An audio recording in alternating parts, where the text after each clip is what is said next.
Hi everyone, I'm S S Haque. I'm a poet and novelist. Welcome to The Bottom Drawer, Books That Changed My Life, a series that is part of the Bagri Foundation's Change theme for 2021. For this second season, we feature writers whose UK debuts have just been published. We ask them about books that inspired them to write, hear about their earliest efforts, and of course, ask about moments or books that changed their life. For the third in the series, I welcome Huma Qureshi, author of the book How We Met, a Memoir of Love and Other Adventures. Huma Qureshi started her career on The Observer and The Guardian and worked as a reporter and features writer before going freelance to write her first book, In Spite of Oceans, published in 2015. In Spite of Oceans received the John C. Laurence Award from the Authors Foundation. And How We Met, a Memoir of Love and Other Misadventures was published in January this year. Huma's debut short story collection, Things We Do Not Tell the People We Love, will be published in November 2021. You can read her full biography on our website and below this video. Welcome, Huma.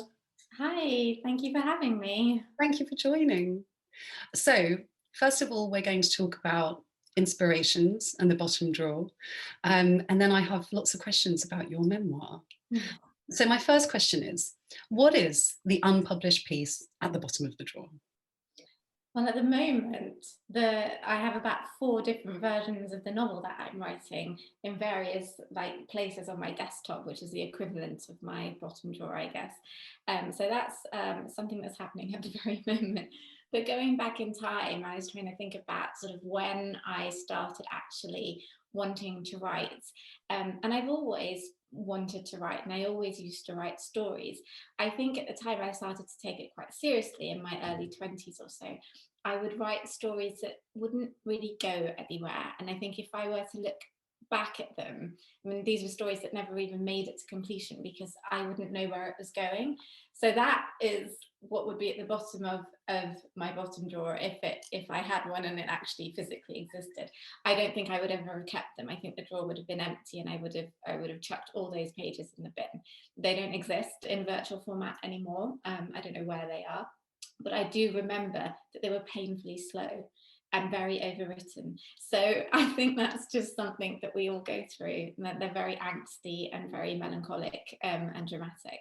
And I think that's probably a sign of where I was and youth and inexperience in writing, but also that is the experience of writing, like you have to start somewhere.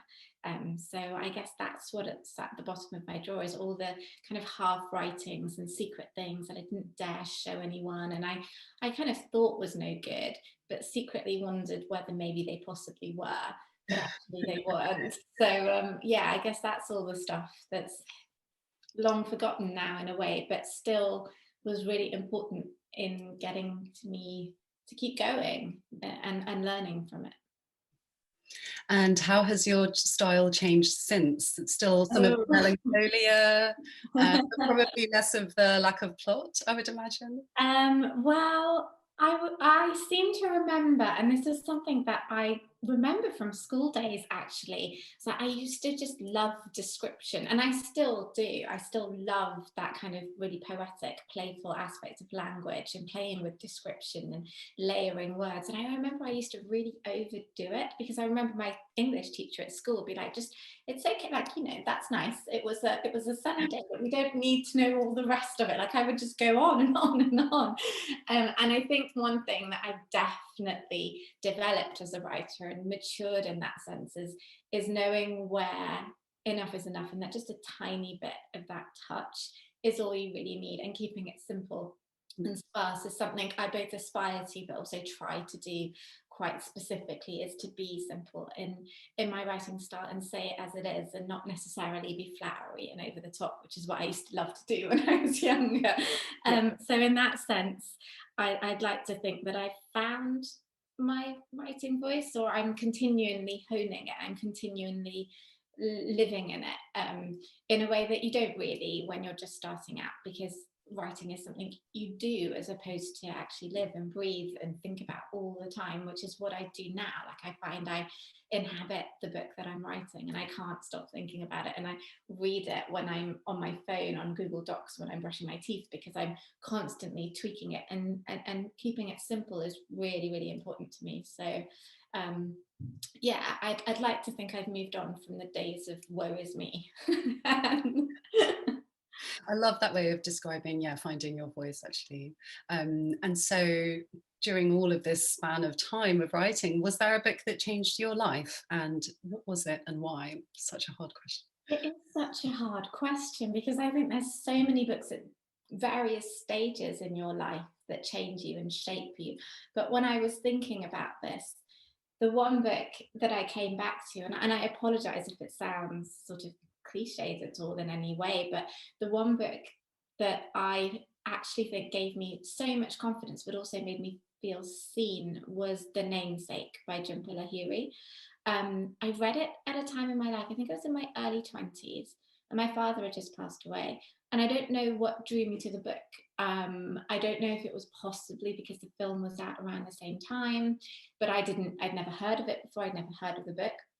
And I picked the book up, and it moved me tremendously, because I felt like, oh my God, this is my life. Even though the protagonist is a young boy, I still, like a boy growing up in America with his Bengali parents, and I'm not Bengali background and I'm not a boy growing up, but I just felt like so many of those experiences were just so profoundly real to me. And obviously he loses his father in the book, and that really had a huge impact on me, because I felt like the way Jhumpa Lahiri writes about the older generation in The Namesake, it's kind of there's so much love to it, and there's so much understanding of the immigrant parents' journey of leaving the country where all their family was and all their relatives were, and being the only ones that move away to the West, was something that my parents did. And I don't think I'd ever really stopped to think about it in any great deep way. And obviously, you know, my father had just died, and I had this great sense of bewilderness and loss and regret at not knowing much about who he was, in a way. And this book almost felt like it could have been him. Do you know what I mean? Like, it felt like it gave me a bit of what I'd just lost back, and I found that whole sort of journey of a life massively moving and inspiring. And on another level, as a writer, it felt like it was the first time really that I possibly ever read a book that was written by an author of South Asian heritage, who managed to sort of talk about her experiences growing up in the West, or not her experiences, but the characters' experiences of growing up in the West, as well as all the kind of the inherited culture that comes with it. Because I remember reading A Suitable Boy, and I remember reading that, but it's a different time, and it's not contemporary to my life in any way.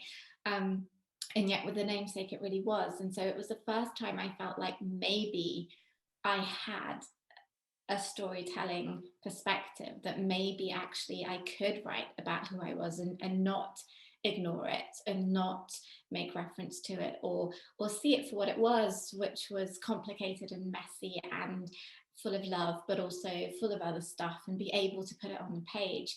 Because up until that point, I had never ever written about my background in either fiction or in journalism, and I think that really changed things for me, to be able to say, this is who I am, this is my heritage, or this is my character's heritage, or and to not let it necessarily be the defining factor, but it was a factor. So that, I would say, was something that really felt like a moment for me.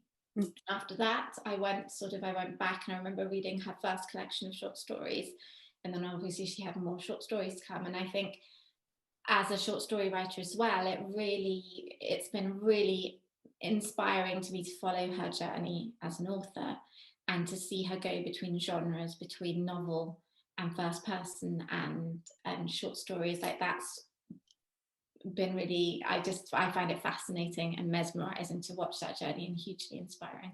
Mm. So how old were you when you first read The Namesake? I think I was in my early 20s. It must have been after my father had Like, passed away. So I must have been around 23, 23, 24. And it was only really after that, I'd say I kept writing sort of for myself, for no one. Like, these were pieces I wouldn't enter into competitions. I was a journalist at the time, so I was writing for my job. But the fiction stuff was scribbles. Well, not scribbles, they were actually on my computer. I always used to write on my computer, and but I wouldn't show any of it to anyone. I don't think the first time I ever did, I was 27 and I wrote a piece that got published in Psychology's magazine, and I think it came highly commended or something. So that was like the first time I'd ever dared take it somewhere.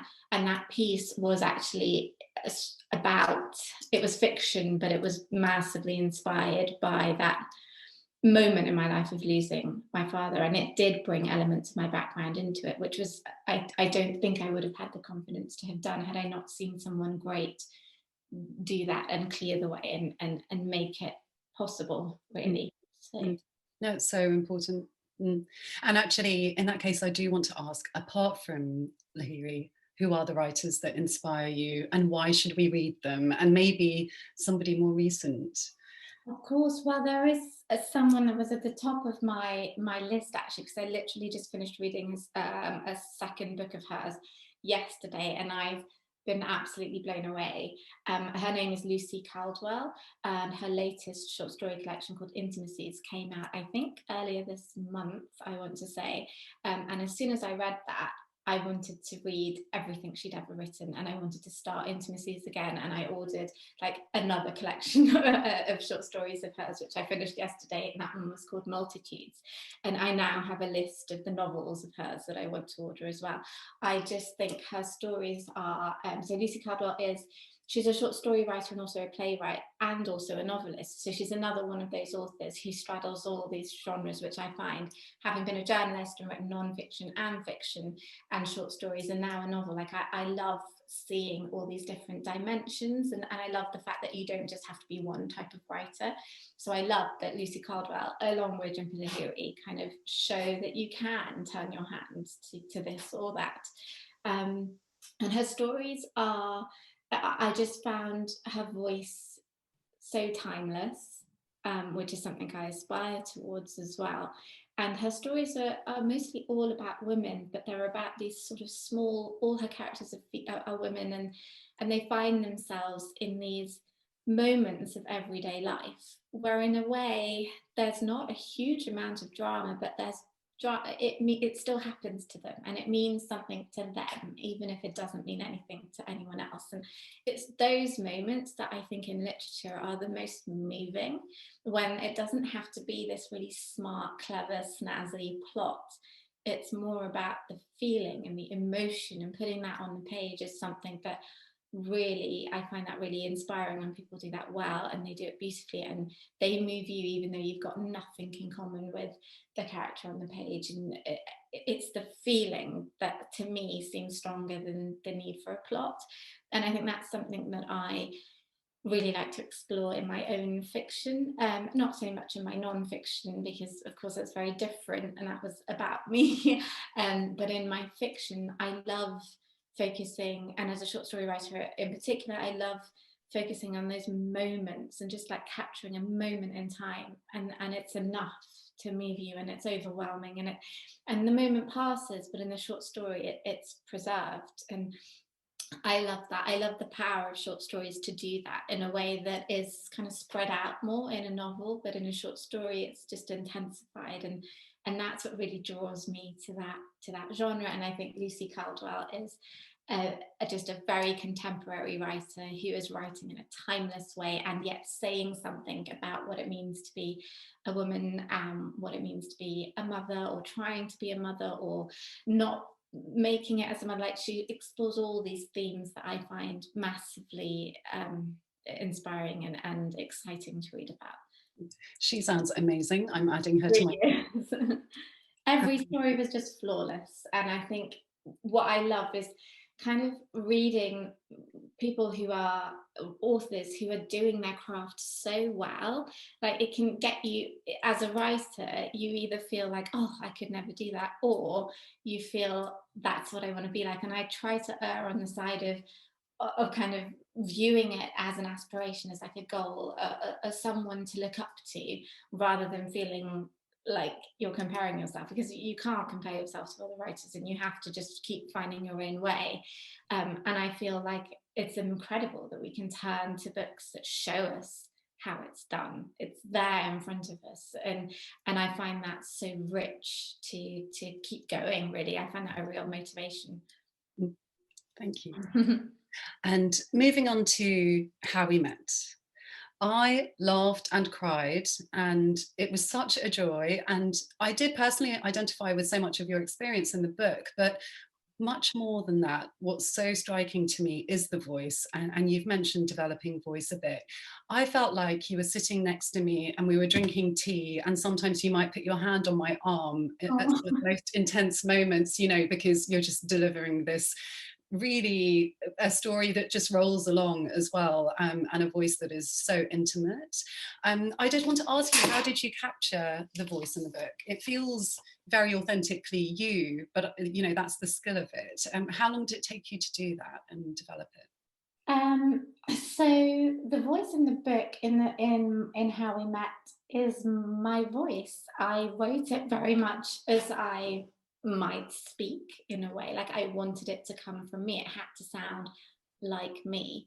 But in terms of, I don't want that to sound as if it was accidental. I was very deliberately wanted to write in a simple way that I've talked about, that it was sparse in a way, because I think there's an elegance to that and an honesty that I didn't want to hide behind by being too over the top, or trying to be clever. Like, I think sometimes it feels sometimes that if you don't understand a passage you've read, or you have to read it through twice, as a reader you're second guessing, and you're like, am I not clever enough to understand what this author's written? And I don't need to be that kind of author. I don't need to be clever. I just need to write what's in my heart and tell it the only way I know how, which is to write it as me.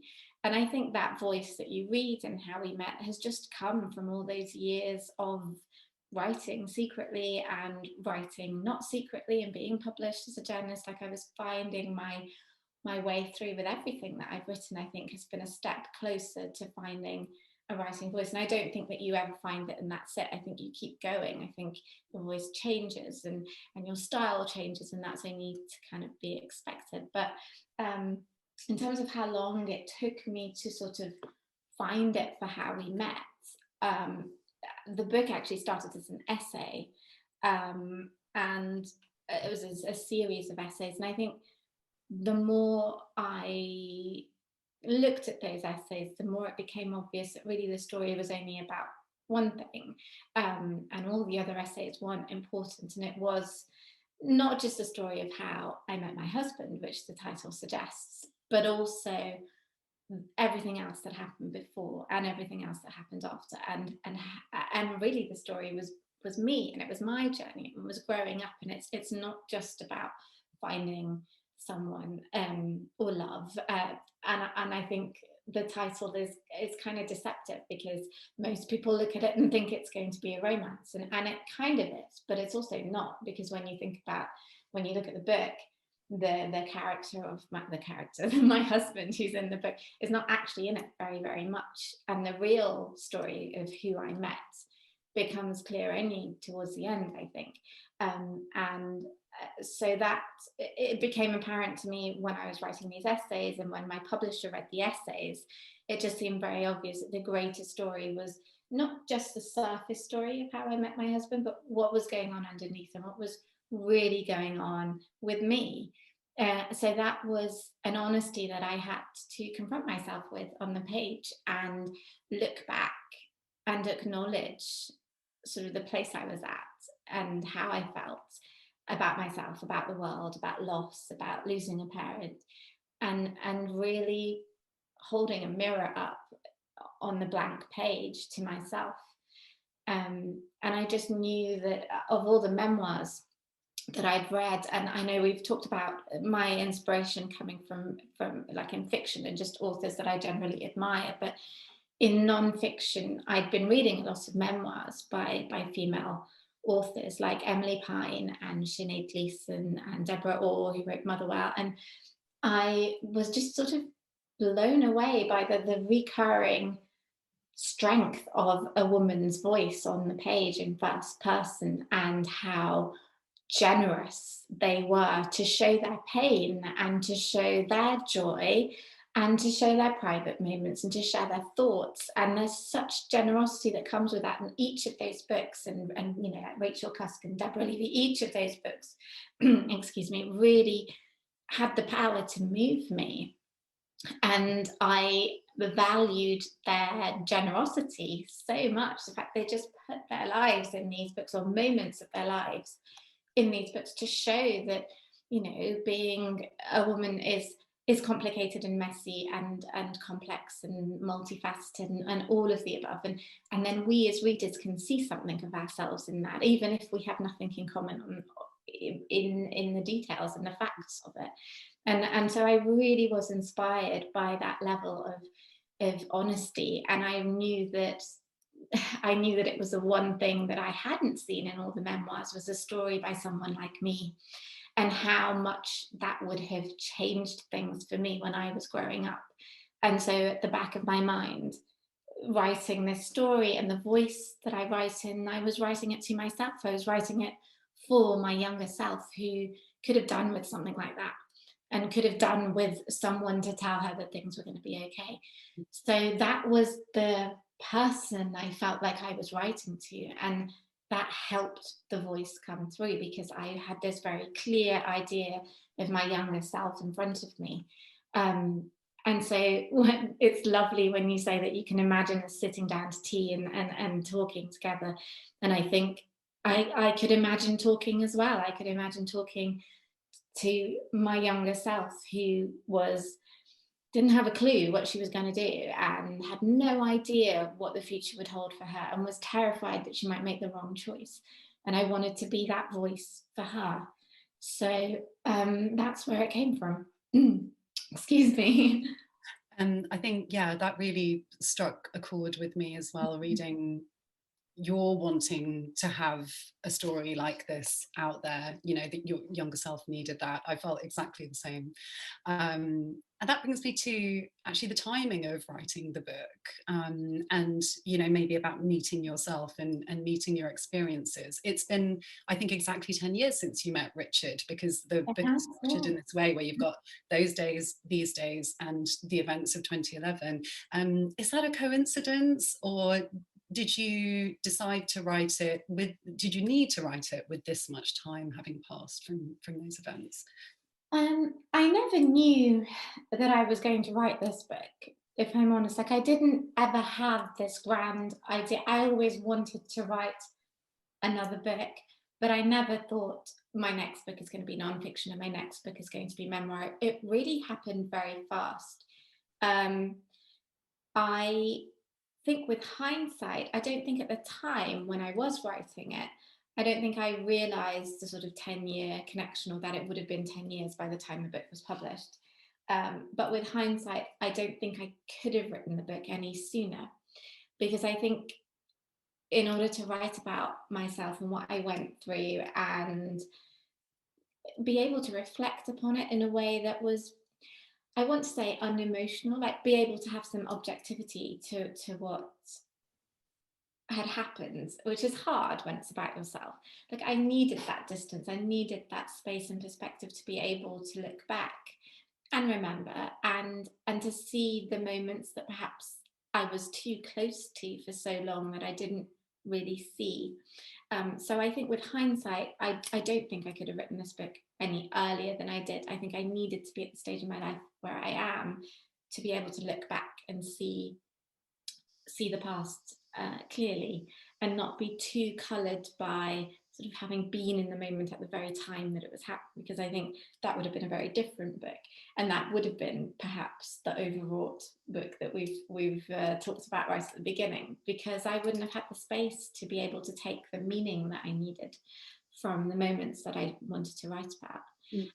So yeah, I think that's a really good question. I think sometimes you do need distance in order to be able to see, and then to find the words for it, because I felt like, yeah, I don't think this book would have existed if I'd written it even 5 years ago. It would have been a very different story. The story would have been the same, but the voice, I think, would have been different. So yeah, that's a really interesting question. Thank you. That leads me on to maybe it connects anyway with giving yourself permission or the space to write the story.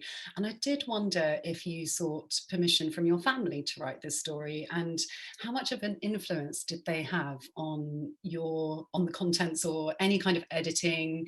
Did you run it by them? Did you present it as a fait accompli? I didn't ask permission. The only person I spoke to about it, well, Richard, my husband, is obviously in the book, and the book is How We Met, and it's about how we met on the surface. And so he knew that this was sort of in the pipeline. So what had happened was, just to backtrack a little, I had written a collection of essays. They had been sent to my publisher, who at the time wasn't my publisher, but was interested to see what I had been writing. And one of those essays was about meeting Richard and expectations, and sort of the expectations my family had versus the expectations I had.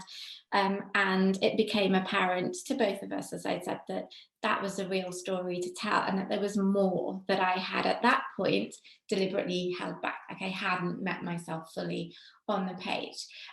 So after some discussions and going back and forth, the idea was that I would go away and I would explore this theme, and I would see how far I could go with unpeeling the layers to tell the story. And it's hard to talk about it without giving everything away to anyone who's not read it. So I'm trying to sort of not give it all away. But so that was the sort of backdrop to how the book came about. So it wasn't as if I sort of knew all along that I was going to write this story. At the stage that I went away to write about it, I think my mother knew that I was, working and writing. And I sort of casually mentioned that I thought I was going to write a book about how I met Richard and talk about it. And I remember that she was sort of like, why? Like, why is that interesting? And I knew that there was something unsaid going on, which was like, oh my gosh, she was a bit nervous about me writing about how I met Richard. This isn't something we'd massively talked about since it happened. You don't just sit there and go over it and over it and over it. Like, we were living our lives as a family. Everyone was getting along fine. There was no drama, so to speak of. But I think she was nervous about what that would be, and about who would be in it and what would be represented. And so every now and again, I would just mention that, make it clear that it was more about me and growing up than it was about her or Richard, or sort of the situation that we found ourselves in. And so that was it, and we didn't really talk about it. And I got the feeling that she was a bit nervous to talk about it. So then I didn't really bring it up at all. I didn't really massively mention it to anyone else in my family. They knew I was writing a book. They knew vaguely what it was about, but there was no massive discussion about it. There's no family meeting called like there was in the book. And then when the proofs came out, my publisher sent it to my mother, and I didn't know that it had been sent. Like, I was aware that it was going to happen, but I didn't know the actual day it had been sent. It was a total surprise to me when one morning I got a very long WhatsApp from my mum telling me that she'd read my book and how beautiful it was, and how it made her cry and it made her laugh, and that she was sorry that she didn't realise sort of what I'd carried with me in my 20s and how I felt about the whole situation of expectation and pressure, and how she didn't realize. And of course she didn't realize, because I never told her. I kept it all to myself, and then it all came out in this book. But that was a really sort of a really beautiful moment to me, and I feel so lucky to have had that support, because I didn't feel like I had to self-edit. I didn't feel like I had to run things past anyone. My brothers only ever saw it. My brothers only read it when it actually came out. And they loved it. And my sister-in-law, who is in the book as well, and you'll know that she had an important role to play, she read it as a proof, and she was wonderful, and you know, she cried about it. So it was really important to me that I think if I had run it past other people, I don't think you can write a book like that. I don't think you can be true to yourself if you're always worried about what other people might think or interpret it as. And Richard, who's obviously also in the book, he read it as a final proof, and I think he understood the whole way along that it wasn't this expose, and he is in it, but it's not all about him. Like, there was nothing that he felt he had to hide. And I think he understood why it was so important to me to write it. And I think just having that sort of, having someone believe in your story keeps you going as well in the days that you feel like you can't write. So no, I didn't sort of talk or show it to anyone or ask them if it was okay, because I don't think, I know everyone's situation is different, but for me, I don't think I could ask permission to write a story that is mine, and it felt really important for me to just write it. That's so beautiful. I love that, and it feels like that's how you wrote it. It's so authentic, and I'm so happy to hear that. That's so great, and it's such a good lesson as well to all writers out there. The upturning of assumptions is one of the really big themes in this book, I think. Outside of your personal story, it keeps coming up, and I wondered if you consciously decided to do that from the outset. I mean, just a few examples, and you know, possibly some spoilers, but I don't think so. I think such as, you know, there's just one point where a small comment about, you know, speaking to your mother, and I think it's even in brackets, you say, you know, oh, don't get it wrong, you know, my mother's command of the English language is perfect, and you know, her favorite writer is Hardy. Maybe something you wouldn't necessarily presume for a Desi mother, you know, in Walsall. And the lesson at Regent's Park Mosque, which is not segregated or conservative, which also surprises you, or you know, the Baji who completely supports you, or the coddled Pakistani man who's supposed to be, you know, Muslim man who should be traditional and should be, you know, well, should behave better than he did, or at least I feel you expected him to behave better than he did. And those sorts of things, you know, there's lots of conventions, assumptions that are, you know, blown apart. And I think, you know, you do this particularly for Islam and Muslims as well. Was it something that you wanted to do from the outset? I don't think I deliberately thought of it in that way, as it being a subversion of expectation. I didn't necessarily write it with that in mind, but at the same time, I think the more I wrote, I could see how other people would take it like that, because they don't, and by other people, I mean, you know, your majority white readers, right? Like there is a certain expectation, there is an element of surprise, or you're seen as, you know, sometimes you're seen as the exception, when really we're all very, very, very, very different. And just because, you know, I might happen to have been born to a Pakistani family, someone else from a Pakistani family might have a different experience, but it doesn't mean it's a typical experience, because to me, there is no typical experience. And I think that we just, as a writer of that background, like coming from a Pakistani background, I don't want to be pigeonholed or have that expectation put to me. And I think, yeah, maybe it did surprise people to read that my parents were totally cool with me going to Paris. They encouraged me to go and study abroad, but I don't see why that should be surprising. And that I could see, like, but I can see why it is. But I think that's the value of having our stories told, right? Because we all have something different to add, and we're not all the same. And I think that's the biggest reason to have as many books as possible by as many people of different backgrounds as possible, because you can't, like, the publishing world can't just say, oh well, that's the Pakistani story, done, tick, because it doesn't work that way, and my story is different to your story, and your story is different to her story, or her story, or her story. Like, we're all people, and that was really at the heart of it, was just showing, like, I didn't set out to write it for that audience necessarily. Like, I didn't think of how to explain things to a white reader. I just wrote it for me, and happened to have to show along the way that the story that you think it's going to be is not necessarily, like, don't put your presumptions on me, is what I wanted to say. And I think that comes clear, and it became stronger towards the end of the book, I think, because I didn't intend to have to write it that way, but I suppose I did in a way.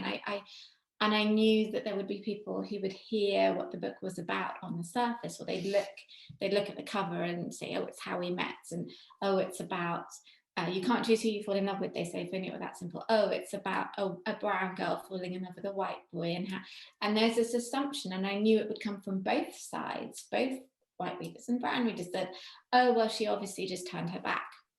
And I knew that, and I knew there was this expectation of this cynicism that my story was going to be typical, and that was the only way that my story could be packaged in the way it was and made to be mainstream, was if it conformed. And it's like, actually, no, even that itself is a massive presumption to make, because that isn't what the book is about. And I wanted to make that point seemed very important to me more than anything else, which was to don't assume that you think you know what the ending of the story is, because it's not. And again, that goes to show what's that mainstream narratives of Muslim women and love and romance. They're almost always about having to make a choice, but a very extreme choice, right? And it's either all or nothing. Your family either disowns you, or you give up and you live in a loveless marriage, or whatever it is.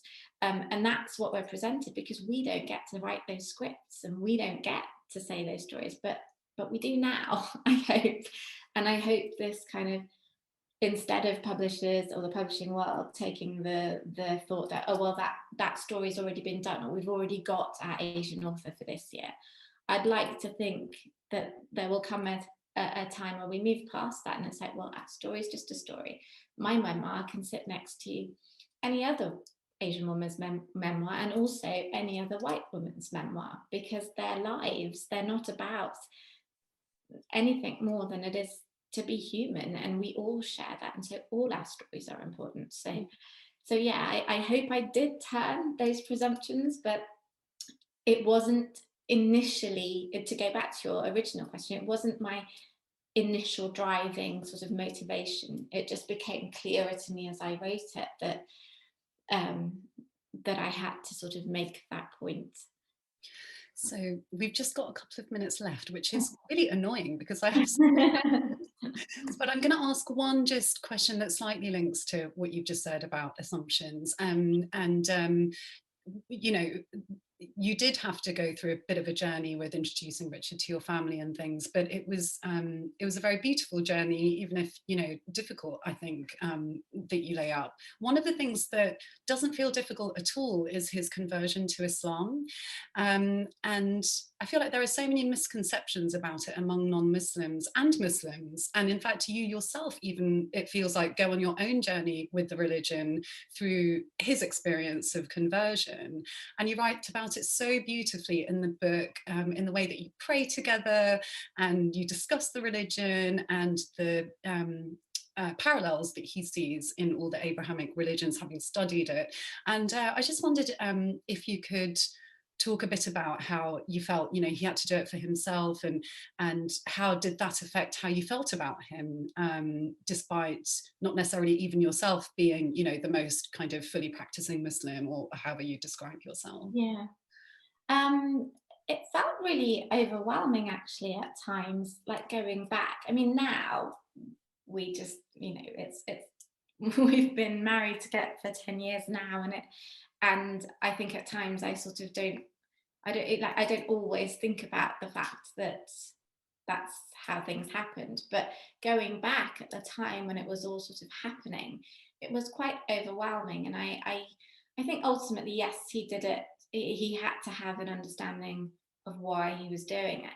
But also, if it wasn't for having met, would he have gone down that path? I don't know. That's not for me to really sort of say or predict. But I think what was really eye-opening to me, and what remains eye-opening to me about him, is how simple his interpretation of things that always seem so complicated and complex to me are. So this kind of idea that it's no big deal, whereas in my head everything was this massive deal, and I had no idea, and I carried all this guilt all the time. And I think we have that, right? We have there's been movies made about Catholic guilt, but I think Muslim guilt is its own entire genre as well. And I think but having someone who just saw things very sort of simply and intelligently, and there's none of the kind of emotional layers of guilt, I guess, that came with it, was really refreshing for me to see. So that, I would beat myself up if I skipped a fast, for instance. And I'll be completely honest here, if I'd had a really difficult day and I just couldn't do it, and I'd beat myself up about it constantly, and he'd be like, just chill, it's okay, it's fine, try again tomorrow, it's really no big deal. You don't have to go down that road of self-punishment just because you had a headache and or you had a migraine and you had to open your face or whatever. Whereas I would take it really sort of personally. I would take it really personally, and I think that just comes from maybe the way that we're taught about it when we're younger, and the kind of sort of there's a bit of a there's carrots that are dangled, but there's also the negative things that are dangled, the fear that's instilled into you, which, and I don't want to talk about that in a bad way, but when you're little, I think that becomes really big, and then you carry that with you even when you grow up. And I think it's just been really refreshing to have someone remind me that ultimately you're not out there to be tricked or to be sad. No one's waiting for you to make a mistake. God is not waiting for you to mess up to punish you. That actually, it's a lot more forgiving than that, and it's a lot more easygoing as well. And to have someone have that interpretation of it versus the constant kind of I have to is really, really it's just balancing. And also to hear him be so open about being Muslim, I find that really refreshing, because sort of in the industry that I'd worked in the media, on the newspapers, I always felt like it was something that, I was writing as a journalist in my early 20s up to my kind of late 20s, early 30s, and it's been a time, right? It's been a very difficult time to be Muslim and to be working in the media, which is constantly making that difficult, I guess, by the images and the perceptions that it puts out there. That was really difficult for me. I found it very hard to be the only one, find myself in those situations and scenarios, and to be true to myself, and to want to, have those boundaries that felt important to me. But to have, to then, after Richard converted, it wasn't, he told all his friends, he told all his family, he'd go into work and tell his colleagues, and he'd text his friend. I remember the first Eid we had together, he texted all his uni mates Eid Mubarak, and I remember thinking, gosh, I would never do that, because to a certain extent I hid it. I didn't know if that was something I could do. I felt like it was something not to say out loud, because people would think people would have their conceptions, and I read so much into that. Whereas for him, it's a joyous occasion, and why would you not share that with someone? And that really has made me feel like I can be much more open and sort of inclusive, of bringing other people in. Like, you know, why should you only say Eid Mubarak to those people and not those people? And why can't you invite all your friends out and celebrate? Like, I just really love the fact that he has that attitude to it. Like, there's not something to be ashamed of, and it's not something to hide away. And I think, if I'm honest, in my 20s, I didn't know if it was something I could say out loud. And, you know, in the book, when we talk about it, it's him that brings it up, not me. So he's the one that knows. It's very obvious who I, you know, from my name even, about my background. But I never mentioned it. He did. He was the one who asked, and he's the one who kind of coaxes it out of me, because I never knew how much I could actually say, because I think I always had this fear of being judged. And so, yeah, it has been that whole process, I think, has just opened my eyes to that it doesn't have to be as complicated as I thought it was, or as I think it is, or I don't have to worry quite as much as I did about being misunderstood. That I can be me and have people accept me for being me and who I am and my background and my faith and my heritage, and not have to have it in different little boxes. Yeah, that's so beautiful. Thank you so much. That's such a beautiful answer as well. Thank you. I loved your book. Everybody, please go and get How We Met. It's absolutely gorgeous. You will laugh and cry. Thank you so much, Huma, for your time. Thank you. I have loved talking to you. Likewise, I'm so happy I got to meet you. Do look out for the next Bottom Drawer interview as part of the programme with Elizabeth Meeke Brina, interviewed by Rowan Hisayo Buchanan, released on 17th June at 2 p.m. at all Bagri Foundation social channels. Thank you, everyone. Thank you.